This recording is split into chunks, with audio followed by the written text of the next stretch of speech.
Para cerrar esta parte expositiva, para después dar lugar al intercambio, va a presentar Pablo Marianovich con la ponencia Retos y desafíos de la coordinación territorial.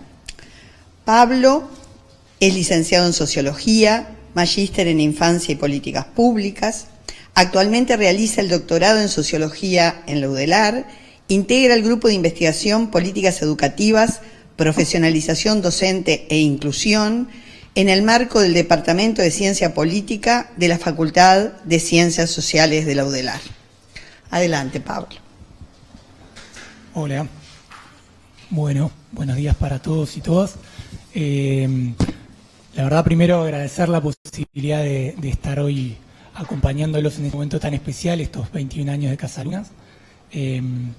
Realmente estando acá y escuchando a los compañeros, uno se siente conmovido por el testimonio que implica todo este trabajo, por todo lo que implica esta obra en esta zona de Montevideo y bueno, y en particular por la persona de Fabiana Barrios y bueno, el homenaje que implica este seminario también para ella. Hace algunos meses cuando me llegó la invitación, la convocatoria a presentar ponencias a este seminario, inmediatamente me pareció que era una oportunidad bien interesante, primero porque yo conocía algo de la obra de Casalunas y siempre me pareció una referencia muy importante, y segundo porque conectaba muy bien, creo, con lo que había sido mi tesis para la maestría en Derechos de Infancia y Políticas Públicas, que hablaba justamente sobre la coordinación interinstitucional entre lo formal y lo no formal, ¿sí? Y cuando leí las líneas de lo que el seminario buscaba, ¿verdad?, de lo educativo, más allá de los ámbitos, inmediatamente dije, vale la pena, seguro que allí van a intercambiarse cuestiones interesantes y bien, y poder poner a discusión algunos de los contenidos y aprendizajes y hallazgos que surgieron en mi tesis, que, como les digo, consistió en distintos estudios de casos sobre 4 redes de coordinación, 4 nodos educativos que funcionan en distintos territorios de Montevideo, algunos de ellos no muy lejos de acá, como es la red de la Comisión de Educación de la red del barrio La Valleja. Y por ello seguramente algunas de las reflexiones que hoy comparta para algunos de ustedes sean conocidas, porque se alimentan y se nutren sobre todo de esas experiencias, de esos recorridos que distintas redes interinstitucionales a nivel territorial han venido desarrollando en este tiempo. Pero bueno, me parecía interesante poder ponerlo en diálogo junto con algunos elementos teóricos que tienen mucho en común también con la presentación de los compañeros, que seguramente después podamos seguir intercambiando. Bien, como un muy breve diagnóstico de partida, Carmen Midaglia plantea, bueno, que históricamente las políticas sociales se han caracterizado por su desarticulación y fragmentación institucional, y esto es algo que aplica en general a América Latina y a Uruguay en particular. Es un diagnóstico que ya tiene varios años y más allá de los distintos esfuerzos que las distintas administraciones han hecho al respecto, sigue siendo un desafío vigente, ¿verdad?, que tiene que ver también con algunas cuestiones que hacen de la matriz del Estado uruguayo, en tanto un Estado sectorializado, ¿sí?, organizado por sectoriales como la educación, la salud, el trabajo, fragmentado y centralizado también. Esto genera en forma natural descoordinación de sus acciones, duplicación de funciones y bueno, y un ineficiente uso de recursos. Más allá de los avances que se han procurado hacer, como decía, sigue siendo un tema de debate. ¿Por qué es tan importante la coordinación? Justamente partiendo de este diagnóstico que les mencionaba recién, los distintos estudios lo que mencionan es que frente a las problemáticas complejas que enfrenta el Uruguay hoy en día, y más que nada en un contexto de pandemia como el que vivimos hoy, las respuestas no pueden ser únicamente de carácter sectorial. Creo que Casalunas, si lo pensamos, es un ejemplo muy claro de esto, ¿no? Cuando los compañeros hablaban de madres adolescentes que llegan preocupadas por lo educativo, preocupadas por lo laboral, preocupadas por aspectos de salud, ¿sí? No podemos reducir esto a una única mirada, es necesario tener múltiples miradas y por lo tanto conjugar diferentes acciones de distintas instituciones también que nos permitan dar respuesta. Lo que sucede es que, como mencionaba más temprano, el Estado, como gran proveedor de servicios y responsable de garantizar el cumplimiento de derechos, tiene un abordaje sectorializado, ¿sí? Pero bueno, de alguna manera el desafío que se ha venido intentando en los últimos años es cómo generar propuestas que apunten a una intersectorialidad e integralidad, ¿verdad?, que conjuguen diferentes abordajes institucionales y también profesionales, ¿sí? Se ha hablado hoy de la mirada desde la psicología, también desde la educación, ¿sí?, desde el trabajo social y seguramente otros abordajes profesionales que también son muy relevantes para lograr procesos educativos de integración social de madres adolescentes, por ejemplo, madres y padres. Retomando el concepto de integralidad, que también es un concepto que tiene sus años, que viene de la década de los 80 o que originalmente parte del campo de la salud, pero que luego se ha ido expandiendo. Básicamente es un concepto que responde a la aspiración de que las prestaciones y los servicios, ¿sí?, que el Estado, que la sociedad brinde, estén centrados en el conjunto de las necesidades de las personas, las familias y sus comunidades, ¿sí?, y no tan centradas específicamente en la propia institución en sí, sino poner en el centro las necesidades de las personas. Pero bueno, ¿qué es esto de la coordinación intersectorial y para qué sirve? Seguro que la palabra coordinación la hemos sentido mencionada muchas veces, a veces hasta el cansancio, y por momentos uno podría pensar si no existió cierto exceso o inflación de coordinación, porque prácticamente era la receta para resolver todo. Pero bueno, ¿qué entendemos por coordinación intersectorial pro integralidad? Este es un concepto que trabaja mucho un autor argentino que se llama Fabián Repetto, y lo traigo a consideración porque me parece bastante claro en sus planteos, ¿verdad? Él define la coordinación intersectorial como el proceso mediante el cual se va generando sinergia entre las acciones y los recursos de los diversos involucrados en un campo concreto de gestión pública, al mismo tiempo que en dicho proceso se va construyendo un sistema de reglas de juego formales e informales a través de los cuales los actores participantes encuentran fuertes incentivos a cooperar, más allá de sus intereses e ideologías particulares, habitualmente en conflicto entre sí. Esta definición da pie como, bueno, para poder desgranar algunos aspectos que creo que son importantes para poder entender de qué estamos hablando, ¿no? Para empezar, entender que la coordinación abarca tanto aspectos técnicos como políticos, ¿sí? Si nos centramos solo en uno de ellos, vamos a tener una visión parcial al respecto. Lo que tiene que ver con los aspectos políticos hacen al para qué, ¿verdad? ¿Sí? A con quién coordinamos, con qué fin, ¿sí?, con qué objetivos, que sin duda son muy importantes, ¿sí?, de tener claros. Pero solo la dimensión política no va a llegar a buen puerto si a eso no le sumamos también una dimensión más técnica, ¿sí?, que tiene que ver con los aspectos más operativos, al cómo implementamos esa voluntad de coordinación, ¿sí?, que muchas veces puede ser una pata que queda renga, ¿verdad?, más allá de las intenciones y las aspiraciones que haya de coordinación, si esto no se traduce en acuerdos concretos y en protocolos y en hojas de ruta claras para todos los actores, es difícil operacionalizar esas intenciones de coordinación. Luego también es interesante entender que la coordinación tiene distintos niveles. Uno tiene que ver con lo que es la coordinación vertical y otro la horizontal, por ejemplo. ¿Qué es la coordinación vertical? Refiere a la coordinación interna de una propia organización, ¿sí?, entre los niveles superiores de autoridades y los niveles de ejecución, ¿verdad? Claramente lo que definen las autoridades y cómo eso se comunica a los mandos medios y luego a nivel de la implementación. Eso implica una labor de coordinación. Pero luego, que creo que es la que más me interesa hoy hablar acá, tenemos también lo que es la coordinación horizontal, ¿sí?, que refiere, por ejemplo, a la coordinación a nivel territorial entre distintos actores, como puede ser Casalunas, una UDIE que mencionaban, o la Policlínica del Barrio, ¿verdad? Son distintos actores institucionales que actúan en un territorio, que tienen un nivel de jerarquía similar y que coordinan entre sí. Como decía también, para entender los procesos de coordinación es central también comprender quiénes son los actores participantes, ¿sí? Y acá podemos hablar de procesos donde participan únicamente actores públicos, o procesos que, en mi entender, son mucho más ricos y más complejos también, donde participan también actores que provienen de la sociedad civil.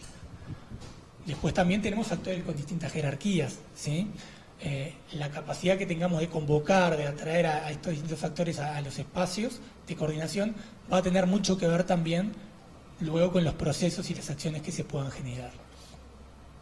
En fin, como les decía, lo que buscamos a través de la coordinación es poder vincular diferentes actores con el fin de generar acciones articuladas en espacios intersectoriales y obtener resultados que difícilmente podrían alcanzarse si se trabajara en forma aislada, ¿verdad?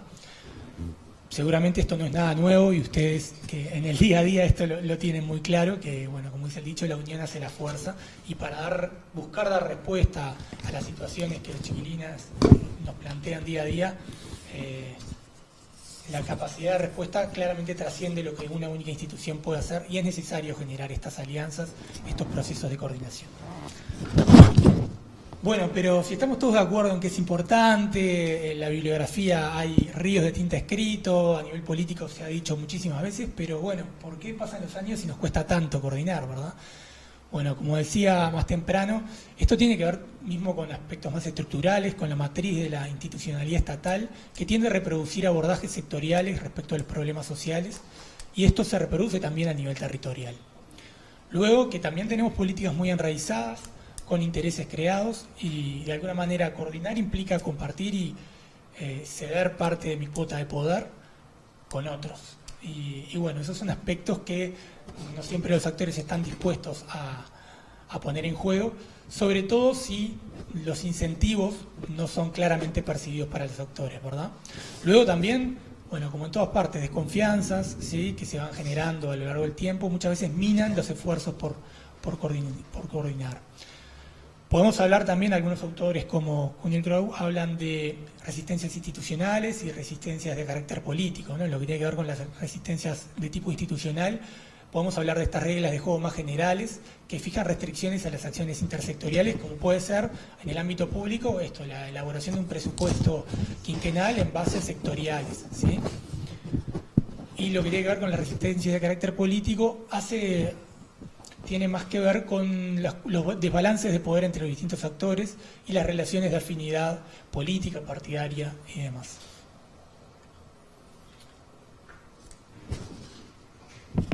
Bueno, perdón que tuvimos un déjà vu. Bueno, ahora quiero compartir, más allá de estos aspectos teóricos, algunas claves más operativas, si se quiere, que como le decía en mi proceso de elaboración de la tesis, fui encontrando en las distintas redes de coordinación en las que indagué, ¿verdad? Para empezar, un aspecto que uno observaba en las redes que lograban mejor funcionamiento tiene que ver con la posibilidad de establecer objetivos claros, ¿sí?, que puedan ser realizados con las capacidades y los recursos disponibles.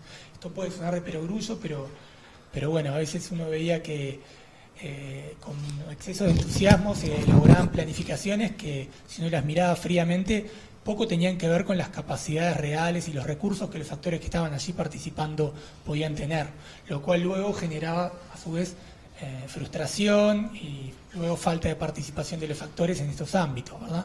Entonces, poder establecer objetivos claros que realmente estén medianamente al alcance de los actores que están convocados es un aspecto central. Luego también poder definir con quiénes trabajar, ¿verdad? Quiénes van a ser nuestros socios, a quiénes consideramos imprescindible que estén participando de un ámbito de coordinación a nivel territorial. Por los recursos que tienen, por la posibilidad que tienen de generar acuerdos con otros niveles de la autoridad que muchas veces no están a nivel territorial. También es importante poder contemplar los intereses que los otros actores van a tener en participar, ¿verdad? Si los otros actores no perciben un incentivo, un interés claro en sumarse a un proceso de coordinación territorial, es difícil que eso tenga sustentabilidad en el tiempo.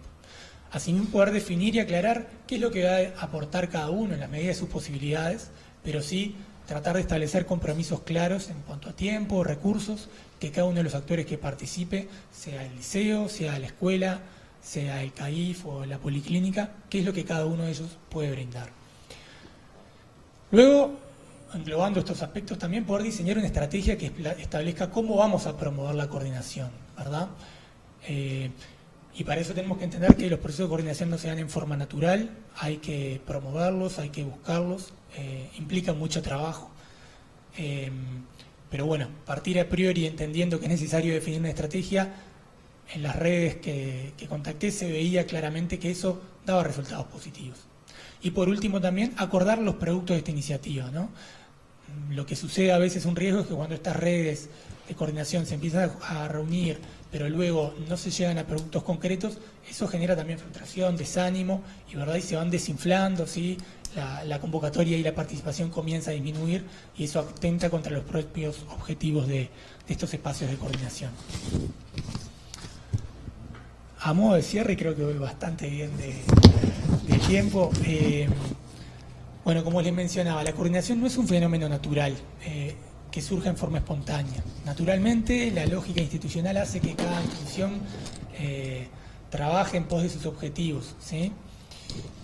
Por lo tanto, lograr que las instituciones se abran al trabajo coordinado existe un proceso complejo, ¿sí? Que no está exento de dificultades, tensiones y que requiere proactividad y voluntad de ir hacia allí, ¿verdad? Es un proceso que debe ser planificado y trabajado y que requiere construir acuerdos día a día. Como decía, la coordinación no es un fin en sí mismo, ¿sí? No toda iniciativa requiere generar procesos de coordinación. Esto capaz que en algún momento, como les decía unos años atrás, pareció que el término coordinación se ponía de moda y era la receta para resolver todos los problemas. Y eso se convirtió en un problema en sí mismo, porque bueno, hay aspectos que no necesariamente tienen que requerir la coordinación de distintos actores para resolverse y son competencia o responsabilidad de una institución en particular y corresponde que esa institución le da respuesta, ¿sí? Pero de alguna manera, como mencionaba más temprano, queda reflejado en las otras ponencias de los compañeros, hay aspectos más complejos, ¿sí? Que requieren intervenciones más integradas, ¿no? Lograr realmente el ejercicio de derechos de las madres y padres adolescentes difícilmente los pueda lograr una única institución, sino que requiere generar acuerdos y procesos de construcción colectiva con otros actores. De aquí un poco también la intención de esta ponencia, que en tiempos donde la coordinación está un poco en tela de juicio, ¿sí? Donde de alguna manera hay cambios a nivel de las políticas públicas y algunos actores que a nivel territorial eran grandes impulsores de la coordinación, como los OCAT, bueno, en breve ya no van a estar más. De alguna manera me parece importante que podamos pensar estas cosas, entender que valen la pena, seguir luchando por ellas y seguir alimentando estos procesos que obviamente no siempre llegan a buen puerto, pero de alguna manera marcan un camino que es el que nos permite dar respuesta a situaciones como la de estos chiquilines que sin duda tienen derecho a continuar su vida y a poder disfrutar de su paternidad y su maternidad en el pleno ejercicio de sus derechos. Así que por acá me quedo. Muchas gracias.